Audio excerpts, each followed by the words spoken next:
밝고 명랑한 감신의 소리, 감리교 신학대학교 방송입니다.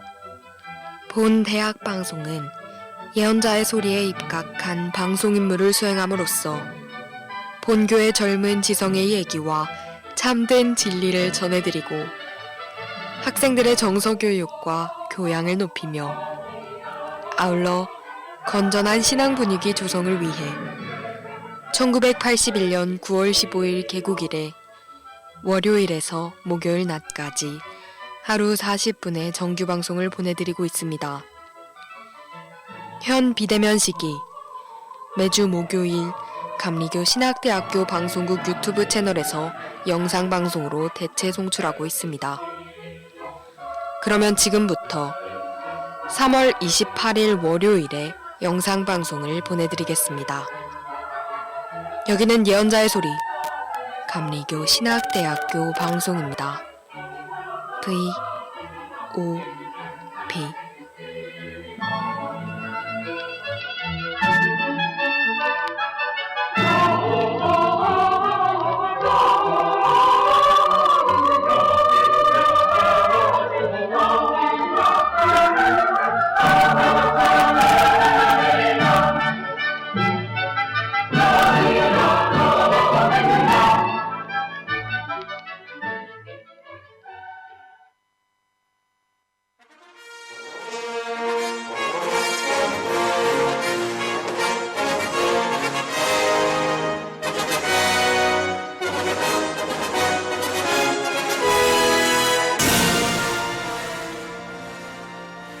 방송사설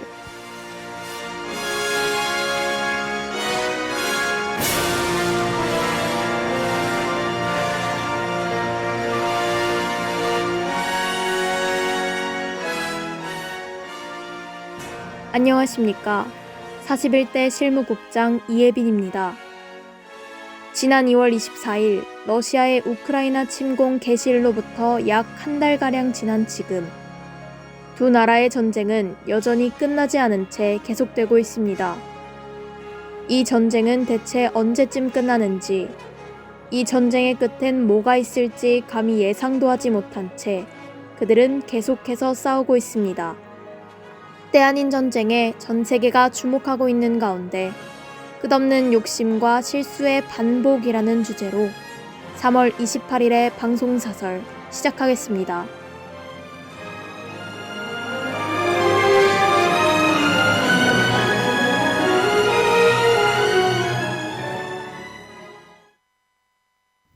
두 나라 간 갈등의 중심엔 북대서양 조약기구 나토가 있었습니다. 나토는 과거 냉전 시기 미국이 소련에 대항하기 위해 만든 군사동맹인데 우크라이나의 나토 가입 시도가 러시아의 안보에 큰 위협이 된다는 것이 화근이 되어 전쟁이 촉발된 것으로 분석되고 있습니다.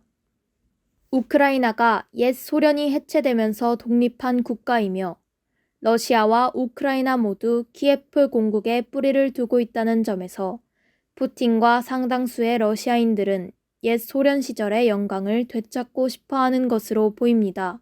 게다가 유럽과 러시아 사이에 위치하고 있어 두 나라 간의 정치, 안보적으로 완충지대이자 전략적 요충지인 우크라이나가 친러가 아닌 친서방 진영에 속하려고 하자 러시아는 이를 두고 볼 수 없었던 것입니다. 러시아군이 압도적인 전력으로 단시간에 승리할 것이라 예상한 것과는 달리 우크라이나의 거센 저항에 전쟁은 장기화되고 있습니다. 러시아는 여전히 반인도적 민간인 살상을 멈추지 않고 있으며 학교는 물론 병원, 구급차, 의료진을 향한 무차별적인 공격을 자행하고 있는 것으로 밝혀졌습니다. 러시아의 책임을 묻기 위해 많은 국가들이 동시다발적인 대러시아 경제 제재를 가하면서 러시아의 경제는 위기에 접어들었습니다. 전 세계 200여 개국이 이용하는 스위프트 결제망에서 러시아를 퇴출하는가 하면 국가 신용등급이 국가부도 직전 단계 수준으로 강등되고 루블화의 가치는 사상 최저치를 찍었습니다. 더불어 구글, 마이크로소프트, 어도비, 애플, 삼성, 넷플릭스와 같은 기업들이 서비스 제공을 중단하거나 서비스 사용을 차단하는 등의 방식으로 제재에 동참하였고, 미국의 대형 제약회사 화이자는 러시아 사업으로부터 벌어들인 모든 수익을 우크라이나에게 기부할 것이라고 밝혔습니다. 러시아 외부에서 러시아를 향한 반발이 거세지는 가운데 러시아 내부에서도 반발의 움직임이 보였습니다. 푸틴의 최측근인 아나톨리 추바이스 대통령 특사가 전쟁을 비판하며 사임한 뒤 러시아를 떠났습니다. 러시아의 푸틴 대통령이 핵무기를 꺼내드는 것이 아니냐는 우려가 확산되고 있는 가운데 미국의 바이든 대통령은 자신의 공약인 핵무기의 단일 목적 정책 도입을 포기하겠다고 밝혔습니다. 핵 단일 목적이란 핵무기는 오직 핵무기에 대응해서만 사용한다라는 것인데, 이 공약을 포기한다는 것은 꼭 핵공격이 아니더라도 그에 상응할 만큼 비인륜적인 공격이 자행된다면 그에 대응해 핵공격을 할 수 있다는 것을 의미합니다. 이번 우크라이나 사태는 한국에게 마냥 남의 나라 이야기는 아닐 것입니다. 여전히 한국은 세계 유일의 분단 국가임과 동시에 휴전 국가이기 때문입니다. 언제 전쟁이 나도 이상할 것 하나 없는 나라에 살고 있는 우리는 현재의 우크라이나 사태를 보며 경각심을 일깨워야 합니다.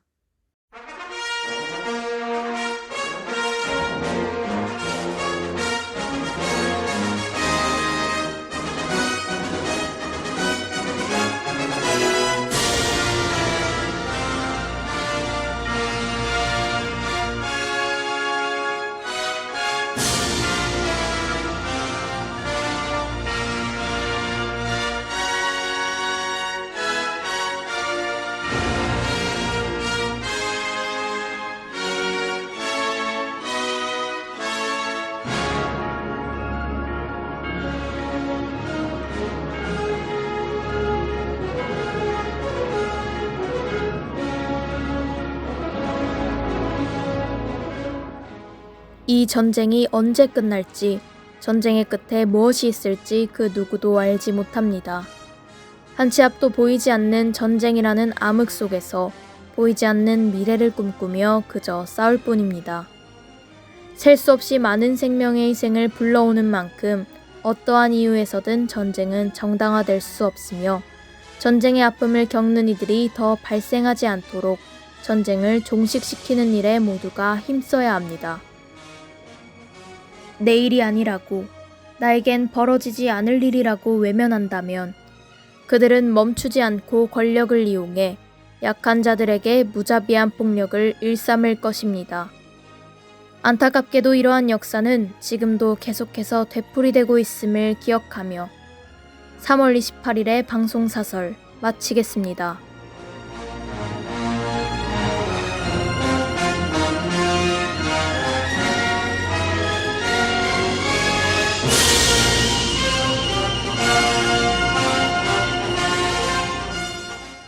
이 시간 제작 방송국, 디렉터 이예린, 기술 윤관, 진행의 이예빈이었습니다.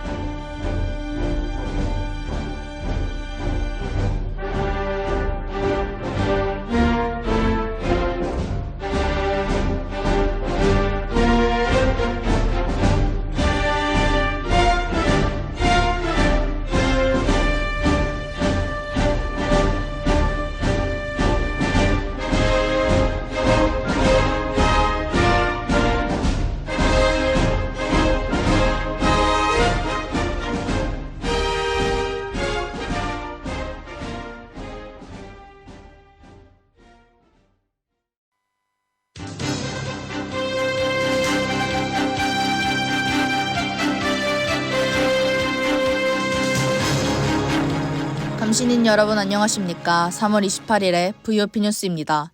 신승범 기자와 함께하겠습니다. 한국로잔위원회와 행동하는 프로라이프 공동주간 생명존중주간 특별 새벽기도회 및 생명주일 오후 예배가 한결같은 주의 생명이라는 주제로 3월 28일부터 4월 2일까지 오전 6시마다 서울 종로구 중앙성결교회에서 개최됩니다. 또 모든 교회가 사순절을 맞아 예수님의 고난을 묵상하는 가운데 생명에 대한 예수님의 사랑이 이 땅에 온전히 뿌리 내리기를 기도한다며 하나님의 형상을 따라 지어진 생명을 경시하는 풍조가 만연한 가운데 맞이하게 된 생명주간을 통해 한국교회 내에서조차 외면당하는 생명의 소중함을 재인식하는 계기가 되도록 많은 교회에 동참을 바란다고 전했습니다. 생명종중주간 특별새벽기도회는 CGNTV와 중앙성결교회 유튜브 채널에서 생중계하고 생명주일 예배는 CGNTV에서 4월 3일 오후 7시 녹화방송을 한다고 전했습니다. 이 예배는 코로나19 방역수칙을 준수하면서 현장 예배와 온라인 예배로 진행되며 온라인 예배는 CGNTV에서도 생중됩니다. 다음 소식 신승범 기자가 전해드리겠습니다. 대한예수교 장로회 합신교단이 여성 목사를 심호했다는 등의 이유를 들어 지난 35년간 몸담은 강경민 목사를 면직 처분하였습니다. 33개 기독교 단체와 교회로 꾸려진 강경민 목사 부당 면직 반대 공동대책위원회는 지난 21일 서울 종로구 한국기독교연합회관 앞에서 기자회견을 열어 강 목사의 면직 처분을 취소하고 명예를 회복할 것을 촉구하였습니다. 예장합신 경기 북노회는 지난해 11월 일산은혜교회 강경민 은퇴 목사가 김근주 목사와 여성 목회자 한건영 목사를 교회에서 심호하게 했다는 등의 이유로 그를 소속 교회에서 면직 처분했습니다. 강 목사 공대위는 교단 쪽은 노회 허락 없이 두 목사를 사역하게 한 것을 처벌 사유로 주장하였지만 목사 심호에 대한 노회 허락은 교단 내 다른 교회들의 예를 봐도 이미 사문화된 규정이라며 중대 범죄가 아님에도 마치 큰일이 발생한 것처럼 스스로 규정을 어기고 있다고 비판했습니다. 이어 교단 쪽은 강 목사가 교단이 금하는 동성애를 옹호 혹은 조장하였다는 김근주 목사를 일산은혜교회 강단에 세워 교리와 삶에 심각한 해를 입혔기에 처벌한다고 주장했지만 김 목사의 교회 내 설교 및 교육활동에서 동성애를 조장하거나 옹호했다는 정확한 근거는 확인된 바 없으며 담임 목사도 아닌 은퇴 목사에게 책임을 돌리는 것은 부당하다며 면직 처분과 관련해 법원에서 취소 소송을 제기할 것이라고 밝혔습니다. VOP 뉴스 신승범이었습니다. 지난 3월 8일 경북 포항 북부경찰서에 따르면 대학생 A씨는 지난 4일 오후 8시 45분을 전후해 포항시 KTX 포항역 근처에서 60대 B씨가 모는 택시를 탔고 A씨는 술을 마시지 않은 상태였던 것으로 전해졌습니다. 승차 전 A씨와 함께 있던 남자친구는 기사에게 행선지를 A씨가 다니는 대학 기숙사로 밝혔습니다. 남자친구는 택시에 동승하지 않았다. 이후 택시는 A씨의 기숙사와 전혀 다른 방향으로 달렸다. A씨는 차에서 내려도 되느냐고 물은 뒤 반응이 없자 달리는 택시에서 뛰어내렸다고 B씨는 경찰에게 진술한 것으로 전해졌습니다. A씨는 차에서 뛰어내린 뒤 뒤따르던 차에 치여 병원으로 옮겨졌으나 숨졌습니다. 운전자 B씨는 행선지를 잘못 알아듣고 다른 대학 기숙사 방향으로 달렸다고 경찰에 진술하였고 경찰은 택시기사 진술 등을 바탕으로 의사소통 과정에 빚어진 오해 때문에 달리는 차에서 뛰어내렸을 가능성이 있는 것으로 보고 경위를 조사하고 있습니다. 우리 모두가 디모데후서 2장 15절 말씀처럼 진리의 말씀을 옳게 분별하며 부끄러울 것이 없는 일꾼으로 인정된 자로 자신을 하나님 앞에 드리기를 힘쓰는 사명자들이 되면 좋겠습니다. 지금까지 VOP 뉴스 진서였습니다.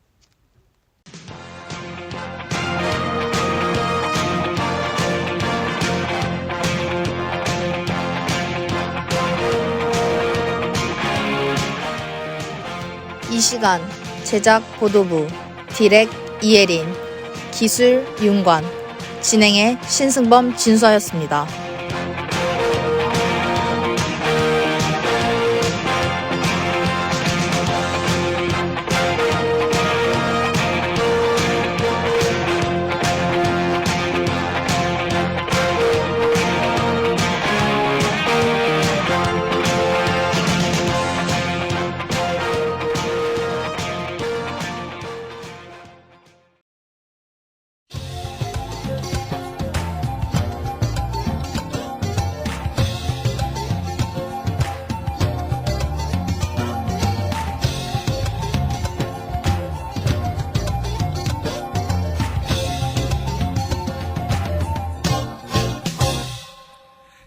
가끔씩 난 아무 일도 아닌데 괜스레 꼰디고 세대여행. 나의 동네에 오래 들었죠 내린 비 짧지 않은 20회를 넘도록 나의 모든 잘못을 다 감싸 그때 그 시절 제이에게 오래 들었죠 내린 비 내가 걷는 거리마다 나를 믿어왔고 학교 후에 정신없이 숙제를 하고 나면 늘 같은 시간에 알람이 울리곤 했습니다. TV 시청을 알리는 알람이었죠. 하루도 빠짐없이 본방사수할 정도로 드라마에 진심이던 저는 지금도 그때의 OST를 들으면 가슴이 마구 뛴답니다. 시간이 지나 잊고 있었던 그 당시의 감정과 기억, 기분들이 다시 되살아나면서 말로는 표현할 수 없는 뭉클함을 느낄 수 있어요. 그때 그 시절, 여러분의 가슴을 뛰게 했던 드라마는 무엇인가요? 보고 또 봐도 좋은 콘텐츠, 듣고 또 들어도 좋은 노래. 설렘과 행복, 용기와 위로를 건네던 그 시절의 모든 것들. 그때 그 시절의 여러분, 그리고 지금의 여러분께 전합니다. 여기는 꼰디고 세대여행이고요.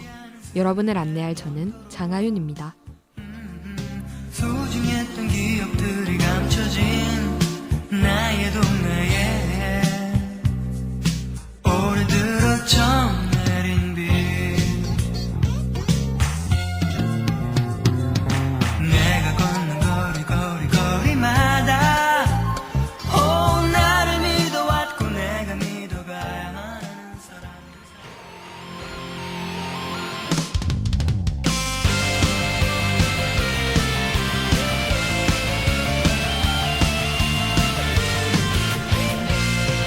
터질 듯 두근대 내 심장 소리가 여러분 안녕하세요.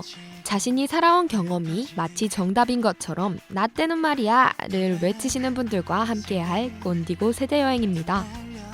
그때 그 시절 사랑받았던 노래는 물론 영화와 드라마 그리고 예능까지 각종 콘텐츠를 소개해드리면서 그 속에 숨어있는 세대별 감정들을 다시 불러일으키도록 하겠습니다. 오늘은 그때 그 시절 하면 빼놓을 수 없는 대표적인 드라마에 대해서 이야기 나눠보도록 할 텐데요. 바로 본론으로 들어가면 재미없으니까 제가 드리는 힌트로 오늘의 주제가 될 드라마를 여러분이 한번 추측해보세요.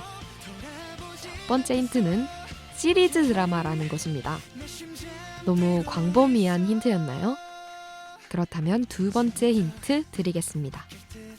두 번째 힌트는 1997, 1994, 1988입니다. 총 3개의 시리즈로 나누어 각 연대를 보여준 드라마죠.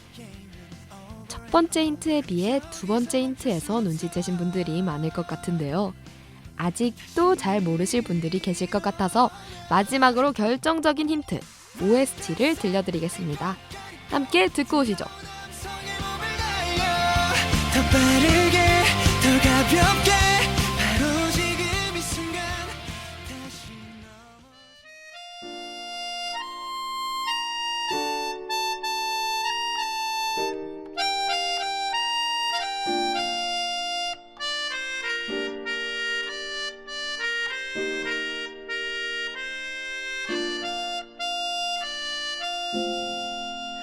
오늘은 잊고 지내던 친구에게서 전화가 왔네. 내일이면 멀리 떠나간다고.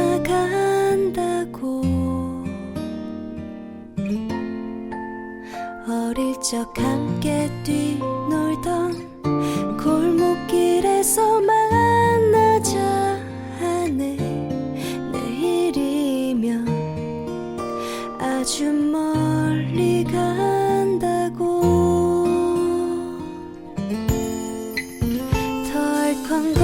덜컹거리는 전철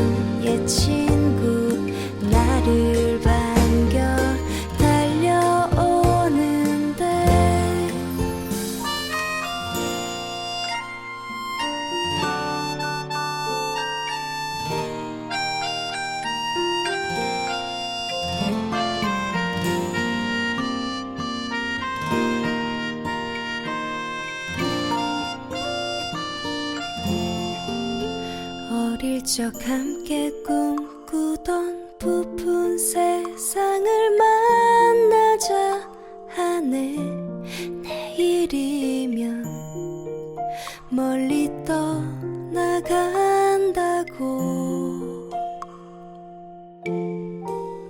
언젠간 돌아오는 날 활짝 웃으며 만나자 하네. 내일이면 아주 멀리 간다고. 덜컹거리는 전철을 타고 찾아가는 그 길. 우린 얼마나 많은 것을 잊고 살아가는지. 어릴 적 넓게만 보이던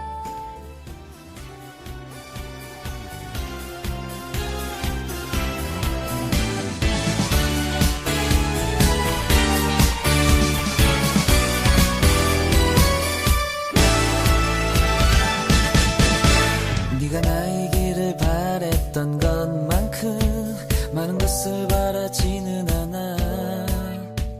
알수 없는 그때 그 시절로 함께 시간 여행을 할 이곳은 꼰디고 세대 여행이고요. 저는 진행을 맡은 장하윤입니다. 오늘의 주제가 될 드라마 OST를 듣고 다시 돌아왔습니다. OST를 들으니까 확실히 어떤 드라마인지 눈치채셨나요? 바로 응답하라 시리즈입니다. 여러분은 응답하라 시리즈 보셨나요? TVN에서 방영했던 응답하라 시리즈는 2012년 정은지, 서인국님이 주연이었던 응답하라 1997로, 2013년에는 고아라, 정훈님이 주연인 응답하라 1994로, 2015년에는 혜리님과 류준열, 박보검님이 주연이었던 응답하라 1988로 총 3시리즈로 나누어 각 시대를 보여주었습니다. 매주 다 다른 장르가 복합적으로 나타나며 동시대에 살았던 사람들뿐만 아니라 그 시대를 겪지 않았던 이들에게도 많은 공감과 위로, 감동과 재미를 전해주는 드라마였습니다. 새 시리즈의 공통점은 여자 주인공의 남편 찾기였는데요. 특히 응답하라 1988의 여자 주인공 덕선이의 남편이 정환이일지 태기일지 많은 이들의 관심을 사로잡았던 것이 기억납니다. 심지어 어남류, 어남택이라는 단어까지 생기면서 어차피 남편은 류준열이다, 어차피 남편은 최택이다를 줄여서 부르는 그때 그 시절 유행어와 마찬가지였죠.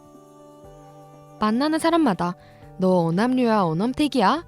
라고 묻는 것이 일상이 될 정도였으니까요. 어남류일지 어남택일지 무수했던 논쟁을 생각하니까 그때 그 시절 시청자들을 과몰입하게 했던 OST가 생각이 나네요. 드라마를 보지 않으셨더라도 그때 그 시절에 과몰입할 수 있는 명곡들 듣고 다시 한번 빠르게 돌아오겠습니다.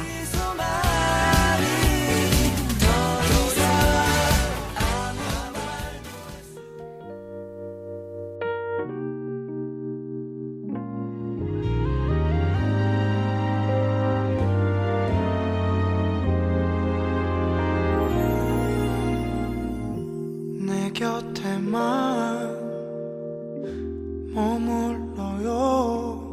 떠나면 안 돼요.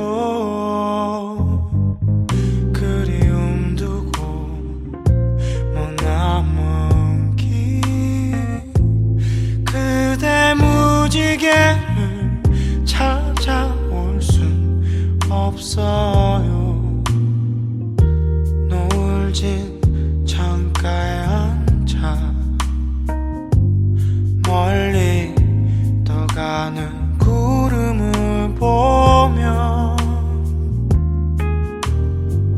찾고 싶은 이의 생각들 하늘에 그려요.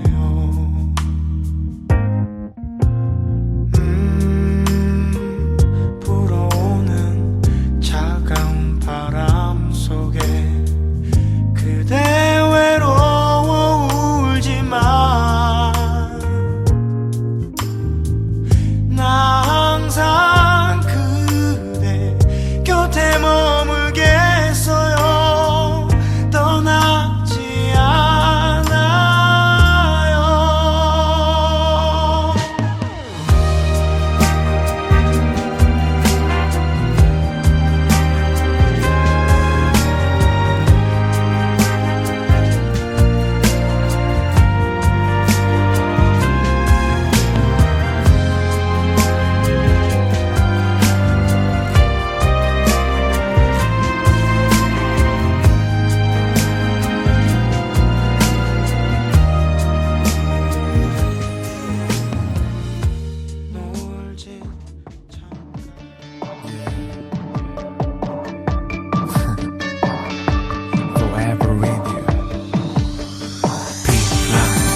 솔직하게 얘기를 해봐요. 그때 그 시절 과몰입에 한 스푼을 더해줄 노래 듣고 다시 돌아왔습니다. 여기는 꼰디고 세대 여행이고요. 저는 진행을 맡은 장하윤입니다. 응답하라 시리즈를 보면 부모님께서 지금의 제 나이 때 어떤 삶을 사셨는지 조금이나마 들여다볼 수 있는데요. 특히 제가 좋아하는 가수가 부른 리메이크 OST가 부모님께서 학창시절에 즐겨 듣고 부르시던 곡이더라고요. 부모님과 제가 같은 곡을 흥얼거리게 될 줄이야. 그때는 남들 다 똑같이 살아가는 평범한 삶인데 뭐가 특별할까 싶겠지만 돌아보면 다시는 오지 않을 그 시절만의 소중한 순간들이기에 현재를 살아가는 이들에게는 더욱 애틋하게 느껴지는 것 같습니다. 응답하라 1988의 쌍문동 봉황당 골목에 사는 이들의 이야기는 과거 이웃과 허물없이 지내던 그때를 더욱 그립게 합니다. 주인공 덕선이는 반지하에 5 식구가 모여 살았고 덕선이 친구 선우는 엄마와 여동생 3 식구가 오손도손 살아가고 있었습니다. 정환이네 집은 올림픽 복권으로 벼락부자가 된 집안이었지만 그 전 찢어지게 가난했던 시기 자신들을 도왔던 이웃들에 대한 고마움을 잊지 않았기에 아낌없이 베풀었죠. 바둑신동 태기네는 아버지와 단둘이 살았지만 서로 나누고 보듬는 게 일상이었던 그 마을 사람들로 인해 외로움을 잊고 살았는지도 모르겠습니다. 인터넷을 방패로 자신들을 숨기고 마스크로 인해 만남이 단절되어 서로를 경계하는 오늘날의 모습과는 다릅니다.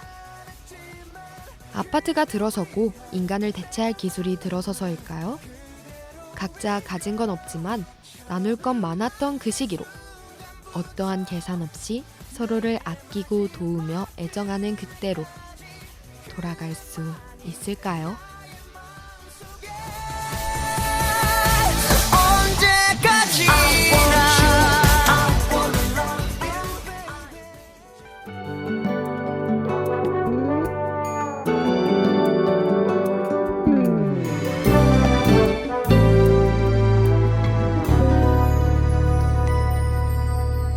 너의 말들을 웃어 넘기는 나의 마음을 너는 모르겠지. 너의 모든 걸 좋아하지만 지금 나에겐 두려움이 앞서 너무 많은 생각들이 너를 가로막고는 있지만 날 보고 웃어주는 네가 그냥 고마울 뿐이야. 너는 아직 순수한 마음이 너무 예쁘게 나빴어. 하지만 나는 왜 그런지 모두가 어려운 걸. 우리의 생각들도 달라지겠지. 생각해봐 어려움일 뿐이지. 나에게 보내는 따뜻한 시선에 때로는 외면하고 얼굴을 돌리는 걸. 너를 싫어해서가 아니야.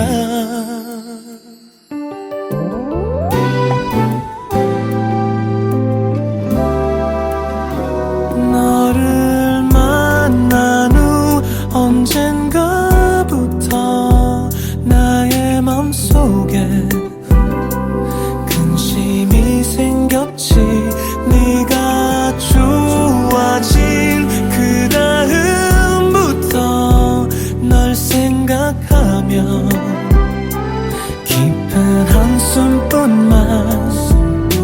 사랑스러운 너의 눈을 보면 내 맘이 편안해지고 네 손을 잡고 있을 때면 나 이런 꿈을 꾸게 됐어. 날 뺨에 네가 키스할 땐 온 세상이 내 것 같아. 이대로 너를 안고 싶어. 하지만 세상에는 아직도 너무 많은 일이 네 앞에 버티고 있잖아.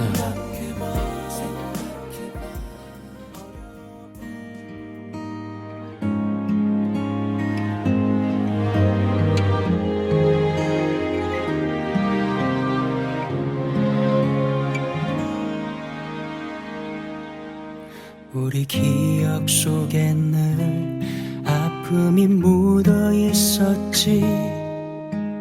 무엇이 너와 나에게 상처를 주는지 주는 그대로 받아야만 했던 날들, 그럴수록 사랑을 내세웠지. 우리 힘들지만 함께. 쌍문동 봉황당 골목도 시간이 지나 흐르면서 하나 둘 변하기 시작합니다. 가진 건 많지 않았지만 서로를 향한 마음만큼은 풍족했던 공동체. 개인의 소리보다 서로의 소리에 귀 기울이던 그들은 어쩌면 흐른 시간만큼 치열한 현재에 억눌려 과거를 잊은 채 살아갈지도 모르겠습니다. 사소한 것 하나로 마음 편히 웃을 수 있었던 그 순수함. 잊은 채 마냥 웃을 수 없는 지금의 우리들처럼요. 여러분이 그리워하는 그때 그 시절의 이야기는 무엇인가요? 그저 평범한 이야기일지라도 지금의 여러분이 공감하고 웃고 울 수 있는 그때의 추억이라면 평생 우리의 마음을 울릴 특별한 순간일 거예요. 그때의 위치에서 벗어나 지금은 전혀 다른 삶을 살고 있다고 해도 먼 훗날 지금을 그때 그 시절이라고 칭하는 날이 온다면 최고로 좋았다고 말할 수 있는 하루하루를 보내면 어떨까요?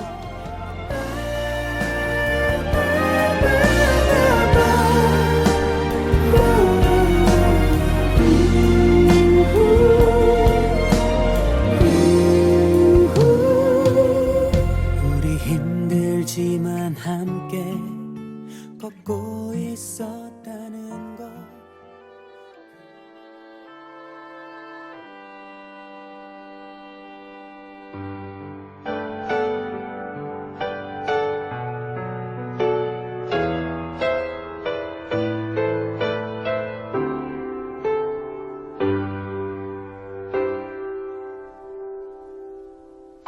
보일 듯 말 듯 가물거리는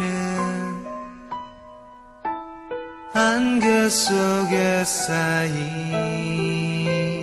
길, 잡힐 듯 말 듯 멀어져가는 무지개와 같은 응답하라 1994의 주인공 나정이는 이렇게 말합니다. 우린 X세대다. 물론 지금은 스마트폰과 인터넷으로 무장한 또 다른 신인류에 밀려 멸종해버렸지만 내 20살에 우린 인류 역사상 최첨단의 문명을 소비하는 신인류였다. PC통신으로 사랑을 찾고 삐삐로 마음을 전하며 음성 메시지로 이별을 통보하던 우린 역사상 가장 젊은 인류였다.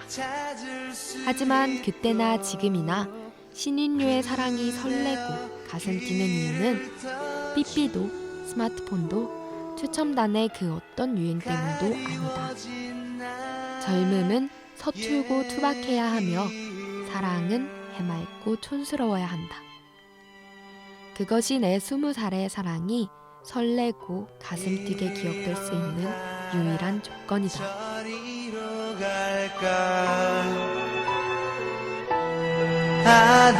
아득하기만 한데 이끌려 가듯 떠나는 이는 제 갈 길을 찾았나. 손을 흔들며 떠나보는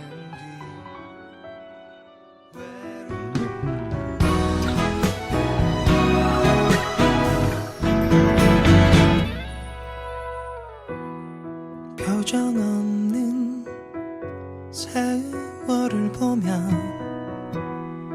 흔들리는 시간은 기어코 흐른다. 모든 것은 기어코 지나가 버리고 기어코 나이 들어간다. 청춘이 아름다운 이유는 아마도 찰나의 순간에 눈부시게 반짝거리고는 다시 돌아올 수 없기 때문일 것이다. 눈물 겹도록 푸르던 시절. 나에게도 그런 청춘이 있었다. 쌍팔년도 우리의 쌍문동 이야기는 여기까지다. 그 시절이 그리운 건, 그 골목이 그리운 건, 그곳에 아빠의 청춘이, 엄마의 청춘이, 친구들의 청춘이, 내 사랑하는 모든 것들이 사랑의 청춘이 있었기 때문이다. 다시는 한데 모아놓을 수 없는 그 젊은 풍경들의 마지막 인사조차 하지 못한 것이 안타깝기 때문이다. 이제 이미 사라져버린 것들에 다시 돌아갈 수 없는 시간들에 뒤늦은 인사를 고한다. 안녕, 나의 청춘. 굿바이, 쌍문동. 응답하라 1988의 마지막 마지막 대사입니다. 우리의 지금 이 순간도 어쩌면 다시는 돌아오지 않는, 돌아오지 못하는 순간일 겁니다. 그러니 후회 없는 삶을 사셨으면 좋겠습니다. 지금 이 순간을 먼 훗날 되돌아보았을 때 그땐 그랬지 하며 마주하고 웃을 수 있도록 빛나는 하루를 사셨으면 좋겠습니다. 저희 꼰디고 세대는 준비됐습니다. 여러분도 매주 화요일 저희 꼰디고 세대여행과 함께 추억을 회상할 준비 되셨나요? 다음 방송 때는 더욱 빛나는 그때 그 시절로 여러분을 안내하겠습니다. 우리 다음 여행 때 또 만나요. 안녕.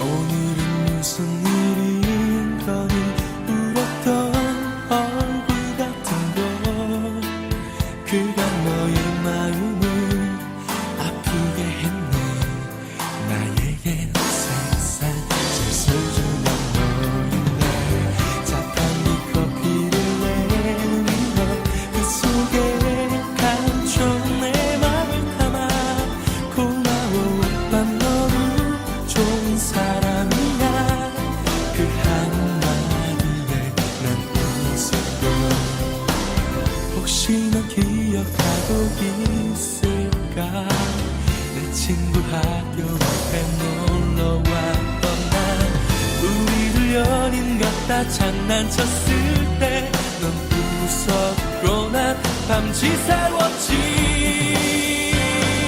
네가 웃으면 나도 좋아 넌 장난이라 해도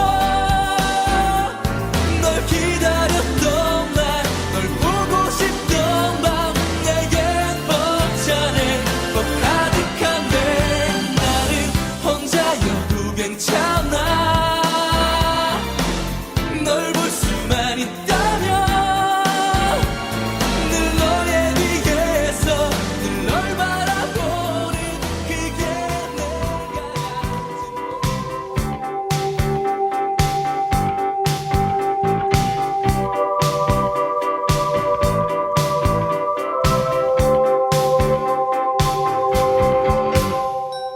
지난 옛일 모두 기쁨이라고 하면서도 아픈 기억 찾아 헤매이는 건 왜일까 가슴 깊이 남은 건 때늦은 후회 이 시간 제작 이예림, 디렉 편집 김수빈, 기술 윤관, 진행의 장하윤이었습니다. 예전처럼 돌이킬 순 없다고 하면서도 문득 흐뭇함해졌는 건 왜일까 그대로 그 나름대로 의미가 있어 세상 사람 얘기하듯이 옛 추억이란 포돌지난 나를 난 꾸밈없이 영원히 간직하리 그리움을 가득 안은 채 가버린 지난 날 잊지 못할 그 추억 속에 난 우리들의 미래를 비춰보리